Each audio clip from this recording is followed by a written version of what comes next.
చూసినప్పుడు ఈ పెద్ద మనిషి చంద్రబాబు నాయుడు గారు మనిషా లేదా ఒక సేడిస్టా అని అడుగుతా ఉన్నాను ఈ సందర్భంగా.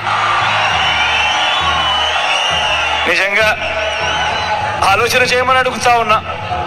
ఇలాంటి వ్యక్తికి మనము ఓటు వేయడం ధర్మమేనా అని అడుగుతా ఉన్నా. వారి మోసాల నుంచి రాష్ట్ర భవిష్యత్తును, పేద భవిష్యత్తును కాపాడుకునే ఈ యుద్ధంలో మీరంతా కూడా సిద్ధమేనా అని అడుగుతా ఉన్నాను.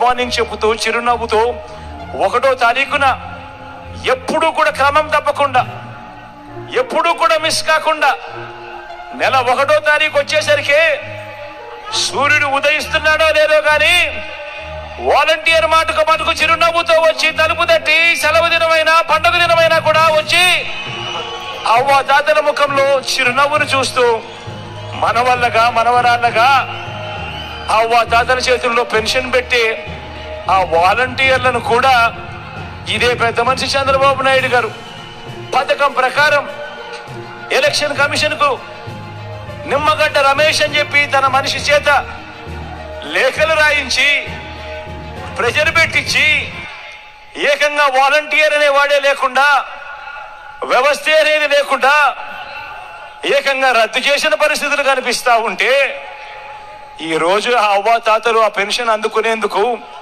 నడవలేని వయసులో ఉన్న అవ్వాతాతలు పెన్షన్ అందుకునేందుకు ప్రజల ఓటు విలువ వారి 5 ఏళ్ల భవిష్యత్ అని సీఎం జగన్ అన్నారు. ఈ ఎన్నికల జగన్ చంద్రబాబు మధ్య యుద్ధం కాదు, చంద్రబాబుకు ప్రజలకు మధ్య జరుగుతున్న యుద్ధం.